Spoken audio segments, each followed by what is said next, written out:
എല്ലാവർക്കും നമസ്കാരം. അൽബനി ഫിസിയോയുടെ മറ്റൊരു എപ്പിസോഡിലേക്ക് ഏവർക്കും സ്വാഗതം. എല്ലാവരും സുഖമായിട്ടിരിക്കുന്നു, സന്തോഷമായിട്ടിരിക്കുന്നു എന്ന് കരുതിക്കൊണ്ട് നമുക്ക് അടുത്തൊരു ടോപ്പിക്കിലേക്ക് പോകാം. ഇന്ന് നമ്മൾ എടുത്തിരിക്കുന്ന ടോപ്പിക്ക് എന്ന് പറയുന്നത് കൈവെള്ളയിലുള്ള തരിപ്പ്. ഈ കൈവെള്ളയിലുള്ള തരിപ്പ്, അതായത് കൈവെള്ളയിലാണ്, ഈ ഭാഗത്തുള്ള തരിപ്പാണ് ഉദ്ദേശിക്കുന്നത്, ഈ ഭാഗത്തല്ല. പലരും അനുഭവിക്കുന്നുണ്ടാവും. ഇത് പല കാരണങ്ങൾ കൊണ്ടുവരാം. അതായത് നെർവിൻ്റെ കംപ്രഷൻ കൊണ്ടുവരാം, അങ്ങോട്ടുള്ള മസിൽ സപ്ലൈ ഇല്ലാത്തത് കൊണ്ടുവരാം, മസിൽസിൻ്റെ ഡാമേജ് കൊണ്ടുവരാം, പലവിധ കാരണങ്ങൾ കൊണ്ടുവരാം.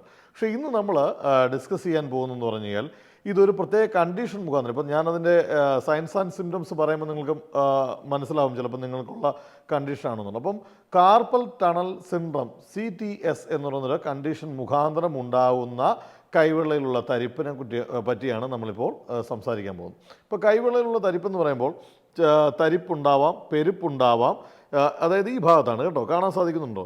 അതായത് നമ്മുടെ കൈവെള്ളയിലുള്ള തരിപ്പ്, പെരുപ്പ്, പിന്നെ പെയിനും ഉണ്ടാവും. ഇത് എസ്പെഷ്യലി ഉണ്ടാവുമെന്ന് പറഞ്ഞാൽ നമ്മുടെ തള്ളവിരൽ, പിന്നെ ഈ വിരൽ, പിന്നെ നടുവിരൽ, പിന്നെ ഈ നമ്മുടെ മോതിരം അണിയുന്ന ഈ വിരലിൻ്റെ പകുതി വരെയായിരിക്കും ഈ തരിപ്പുണ്ടാവുന്നത്.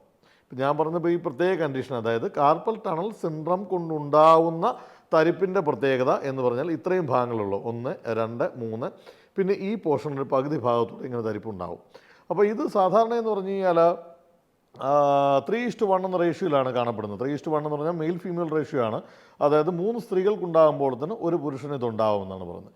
ഇതിൻ്റെ ഒരു കാരണം എന്ന് പറഞ്ഞു കഴിഞ്ഞാൽ റിപ്പീറ്റഡ് ആയിട്ടുള്ള റിസ്റ്റ് യൂസ്, നമ്മുടെ എന്താ പറയുക, നമ്മുടെ കൈ കൊണ്ടുള്ള, കൈപ്പത്തി കൊണ്ടുള്ള നിരന്തരമായ ജോലികൾ ചെയ്യുന്ന ആൾക്കാർക്കാണ് ഇത് സാധാരണ വരുന്നത്. അതായത് ഇടത്തേക്കിൽ മാത്രമല്ല, വലത്തേക്കിൽ സാധാരണ ഉണ്ടാവാറെന്ന് പറഞ്ഞു കഴിഞ്ഞാൽ വലത്തേക്കിലും ഇടത്തേക്കിലും ബൈലാറ്ററലായിട്ടും ഉണ്ടാവാനുള്ള സാധ്യതയുണ്ട്. അപ്പോൾ ഇത് ഉണ്ടാവുമെന്ന് പറഞ്ഞു കഴിഞ്ഞാൽ നിരന്തരമായിട്ടുള്ള ജോലികൾ ചെയ്യുന്നത് കൊണ്ടും, പിന്നെ ഇപ്പോൾ അത് പോട്ടെ, അതുകൊണ്ടാണ് സ്ത്രീകൾക്ക് എന്ന് ഒരു ക്ലാസിഫിക്കേഷൻ വന്നിട്ടുണ്ട്. കാര്യം അടുക്കളയിൽ കൂടുതൽ ജോലി ചെയ്യുന്ന സ്ത്രീകളാണല്ലോ.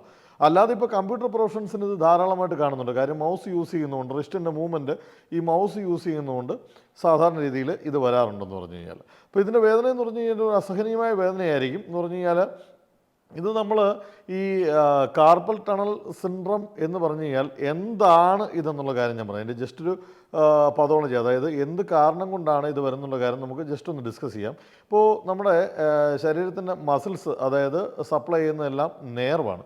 അപ്പം മീഡിയൻ നേർവ് എന്ന് പറയുന്ന ഒരു നേർവാണ് ഈ നമ്മുടെ കയ്യിലെ ഈ മസിൽസിനെ സപ്ലൈ ചെയ്യുന്നത്. അപ്പോൾ ആ നേർവിന് കാർപ്പൽ ടണൽ എന്ന് പറയുന്ന ഭാഗം, അതായത് നമ്മുടെ റിസ്റ്റിൻ്റെ ഈ ഭാഗം ഒരു ടണൽ പോലെ രൂപപ്പെടുന്ന ഒരു ഭാഗമുണ്ട്.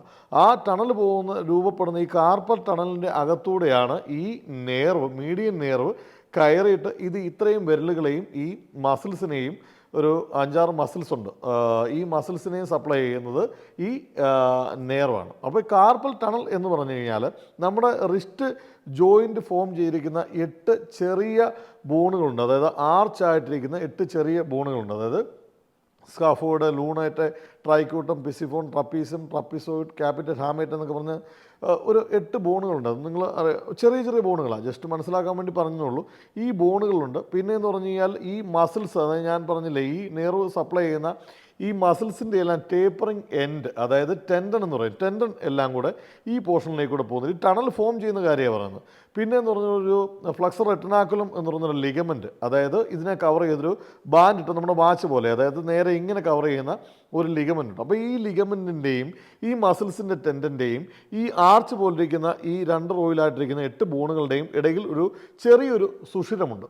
ആ ടണലിൽ കൂടെ ഈ നേർവ്, മീഡിയൻ നേർവ് എന്ന് പറയുന്ന നേർവ് പാസ് ചെയ്ത് പോകുമ്പോൾ അവിടെ ഉണ്ടാകുന്ന കംപ്രഷൻ, ആ ടണലിൽ ഉണ്ടാകുന്ന കംപ്രഷൻ, പല കാരണങ്ങൾ കൊണ്ട് ടണലിൽ ഉണ്ടാകുന്ന കംപ്രഷൻ കൊണ്ട് ആണ് ഈ അസുഖം ഉണ്ടാകുന്നത്. മനസ്സിലായല്ലോ?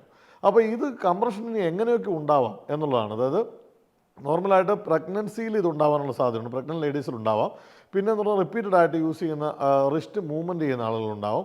ഒബീസ് ആയിട്ടുള്ള ആളുകൾ, അതായത് അമിതമായി വണ്ണമുള്ള ആളുകളിൽ ഇങ്ങനെ ഉണ്ടാവാം.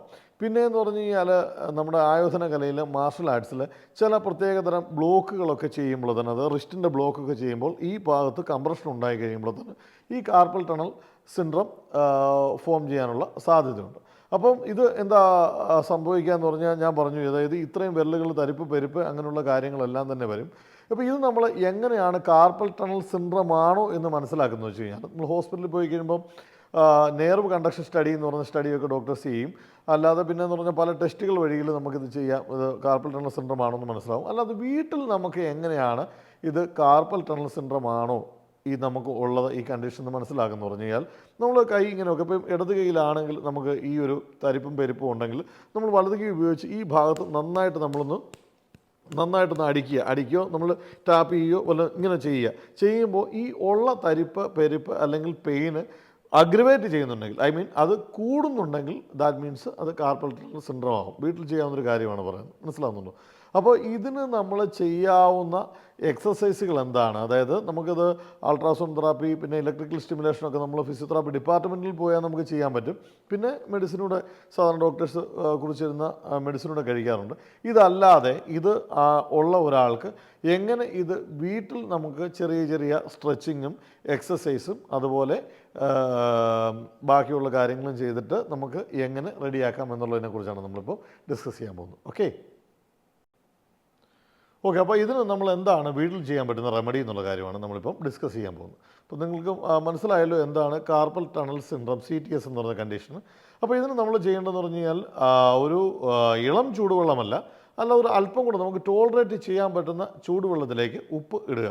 ഉപ്പ് ആൻറ്റി ഇൻഫ്ലമേറ്ററി ആയതുകൊണ്ട് ഉപ്പിടാൻ മറക്കരുത്. അപ്പോൾ തീർച്ചയായിട്ടും ഉപ്പിട്ട വെള്ളത്തിലേക്ക് നമ്മുടെ ഏത് കൈക്കാണോ നമുക്ക് പ്രശ്നം ആ കൈ ഡിപ്പ് ചെയ്ത് വെക്കുക. അപ്പോൾ പ്രത്യേകം ശ്രദ്ധിക്കേണ്ട കാര്യം എന്ന് പറഞ്ഞാൽ സെൻസേഷൻ നമ്മുടെ ആ ഭാഗത്ത് കുറവായതുകൊണ്ട് നമുക്ക് ചൂട് നമ്മൾ മറ്റേ കൈ കൊണ്ട് നമ്മളൊന്ന് നോക്കിക്കോണം. മറ്റേ കൈ കൊണ്ട് ഈ ചൂട് നമുക്ക് താങ്ങാൻ പറ്റുന്നതാണെന്ന് നോക്കിയിട്ട് വേണം ഈ കൈ ഇടാൻ. അല്ലെങ്കിൽ രണ്ട് കൈക്കും പ്രശ്നമുള്ള ആളുകളാണെങ്കിൽ മറ്റൊരാളെ കൊണ്ട് ചൂട് നോക്കിച്ചിട്ട് മാത്രമേ ഇടാവുള്ളൂ. അങ്ങനെ ഒരു നമ്മൾ എന്താ പറഞ്ഞൊരു 3 മുതൽ 5 മിനിറ്റ് വരെ നമ്മൾ കൈ ഒന്ന് ഡിപ്പ് ചെയ്ത് വെച്ചുകൊണ്ടിരിക്കുക. ഇങ്ങനെ ഒരു ദിവസം ഒരു 2 നേരം 3 നേരം ചെയ്യുന്നത് നല്ലതാണ്. അപ്പോൾ അതൊരു മെത്തേഡ് എന്ന് പറയുന്നത്. പിന്നെ നമ്മൾ സാധാരണ രീതിയിൽ ചെയ്യുന്നത് പറഞ്ഞു കഴിഞ്ഞാൽ എക്സസൈസൊക്കെ ചെയ്യുന്നതിന് മുമ്പ് നമ്മളൊരു വാമപ്പ് ചെയ്യണം. അതായത് ഈ റിസ്റ്റ് ജോയിൻറ്റ് വാമപ്പ് എന്ന് പറഞ്ഞു കഴിഞ്ഞാൽ ഒന്നുമില്ല, നമ്മുടെ എന്തൊക്കെ മൂവ്മെൻ്റ് ആണോ റിസ്റ്റിൽ പോസിബിൾ ആയിട്ടുള്ള ആ മൂവ്മെൻറ്റെല്ലാം നമ്മൾ ചെയ്യുക. അതായത് കൈ നേരെ താഴേക്ക് വരിക, നേരെ മുകളിലേക്ക് കൊണ്ടുപോവുക, സൈഡിലേക്ക് കൊണ്ടുപോവുക, ഈ സൈഡിലേക്ക് കൊണ്ടുപോവുക, പിന്നെ നമ്മൾ ജസ്റ്റ് കൈ കറക്കുക. ഓക്കെ, അപ്പോൾ രണ്ട് കൈയുടെ അത് കൈ എക്സ്റ്റെൻഡ് ചെയ്ത് വെച്ചിട്ട് വേണം, അതായത് കൈ നേരെ വെച്ചിട്ട് ചെയ്യുന്നതായിരിക്കും ഏറ്റവും നല്ലത്. ഇപ്പോൾ ഞാൻ ഈ കൈ തന്നെ കാണിച്ചു തരാം. അതായത് കൈ നമ്മൾ ഇത് വാമപ്പാണ്, നമ്മൾ എക്സസൈസ് ചെയ്യുന്നതിന് മുമ്പ് നമ്മൾ ചെയ്യുന്ന വാമപ്പാണ്. അത് കൈ താഴേക്ക് കൊണ്ടുപോവുക, മുകളിലേക്ക് കൊണ്ടുവരിക, സൈഡിലേക്ക് പോവുക, ഈ സൈഡിലേക്ക് പോവുക, ദെൻ നമ്മൾ റൊട്ടേറ്റ് ചെയ്യുക. ഓക്കെ, ഇനി നമുക്ക് ചെയ്യാൻ പറ്റുമെന്ന് പറഞ്ഞു കഴിഞ്ഞാൽ നമുക്ക് സാധാരണ രീതിയിൽ എന്താ പറയുക, നമുക്ക് സ്ട്രെച്ചിങ് ചെയ്യാൻ പറ്റും. ഇപ്പോൾ സ്ട്രെച്ചിങ് ചെയ്യുന്നത് എങ്ങനെയാണെന്ന് വെച്ച് കഴിഞ്ഞാൽ സ്ട്രെച്ചിങ് 2-3 രീതിയിൽ ചെയ്യാൻ പറ്റും. നമ്മുടെ കൈ ഇപ്പോൾ ഈ കൈക്കാണ് നമുക്ക് പ്രശ്നമെങ്കിൽ ഈ കൈ ഇങ്ങനെ വെക്കുക, ഈ നമ്മുടെ ഇടത് കൈ ഇങ്ങനെ വെച്ച ശേഷം വലത് കൈ എടുത്തിട്ട് വലത് കൈയുടെ അതായത് ഇടത് കൈയുടെ തള്ളവിരലിലേക്ക് പുറകിൽ നിന്ന് പിടിച്ചിട്ട് ഇതാ ഇങ്ങനെ സ്ട്രെച്ച് ചെയ്യുക. കണ്ടോ? അപ്പോൾ ഈ ഭാഗം നമ്മൾ താഴേക്ക് താത്തിയും കൊടുക്കണം. അപ്പം നമുക്ക് ആ സ്ട്രെച്ച് കിട്ടുമെന്ന് പറഞ്ഞു കഴിഞ്ഞാൽ എവിടെയായിരിക്കും, നമ്മുടെ റിസ്റ്റ് ജോയിൻറ്റിന് അവിടെ നല്ല സ്ട്രെച്ച് നമുക്ക് വരും. റിസ്റ്റ് മുതൽ ഇവിടം വരെ നല്ല സ്ട്രെച്ച് വരും. സോ ഇങ്ങനെ സ്ട്രെച്ച് ചെയ്ത് ഒരു 10 സെക്കൻഡ് പിടിക്കുക, അല്ലെങ്കിൽ ഒരു 8 to 10 സെക്കൻഡ്സ് നേരെ ഇങ്ങനെ പിടിക്കുക, നേരെ റിലീസ് ചെയ്യുക. ഓക്കെ, ശ്രദ്ധിക്കേണ്ട കാര്യം കൈ നേരെ ആയിരിക്കണം ഇരിക്കേണ്ടത്, പുറകിൽ നിന്ന് കൈയിട്ട് ദാ ഇങ്ങനെ സ്ട്രെച്ച് ചെയ്യുക. ഓക്കെ, ഇതൊരു ടൈപ്പ് സ്ട്രെച്ചിങ്. അല്ലാത്ത സ്ട്രെച്ചിങ് എന്ന് പറയുമ്പോൾ ഇതിൻ്റെ അറ്റത്ത് തന്നെ നമ്മൾ പിടിച്ചിട്ട് ഇങ്ങനെ സ്ട്രെച്ച് ചെയ്യുക. അപ്പോൾ ഇവിടെ ഒരു വലിവ് വരണം, അതാണ് ഉദ്ദേശിക്കുന്നത്. ഇതൊരു 8 to 10 സെക്കൻഡ്സ് നമ്മൾ ഹോൾഡ് ചെയ്യുക, പിന്നെ വിടുക. ഓക്കെ, രണ്ടെണ്ണം ക്ലിയർ അല്ലേ? അടുത്തൊരു സ്ട്രെച്ചിങ് എന്ന് പറഞ്ഞു കഴിഞ്ഞാൽ ഇങ്ങനെ തന്നെ പിടിച്ചിട്ട് ഇങ്ങനെ നമ്മൾ കറക്റ്റ് ഇങ്ങനെ ഒന്ന് സ്ട്രെച്ച് ചെയ്ത് കൊടുക്കുക. ഓക്കെ, ഇത് നമ്മുടെ സ്ട്രെച്ചിങ് ടെക്നിക്സാണ്.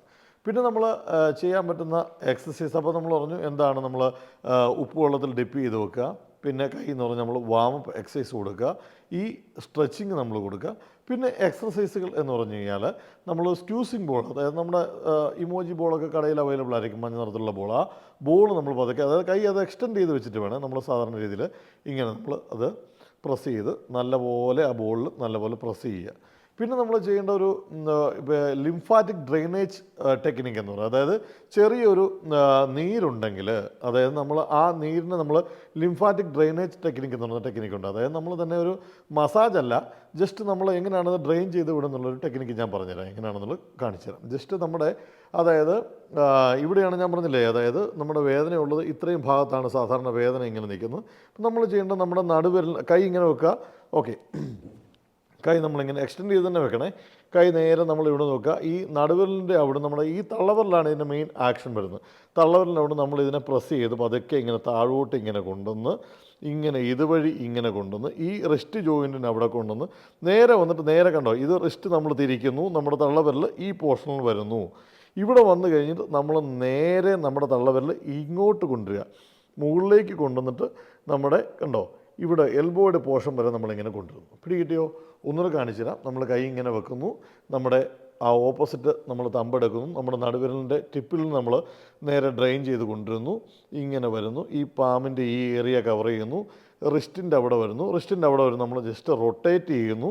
റൊട്ടേറ്റ് ചെയ്ത ശേഷം നമ്മൾ ഇതിൽ നേരെ ഇങ്ങനെ കൊണ്ടുവന്ന് ഇവിടെ വന്നതാ ഇങ്ങനെ അങ്ങ് വിടുന്നു. അത്രയേ ഉള്ളൂ.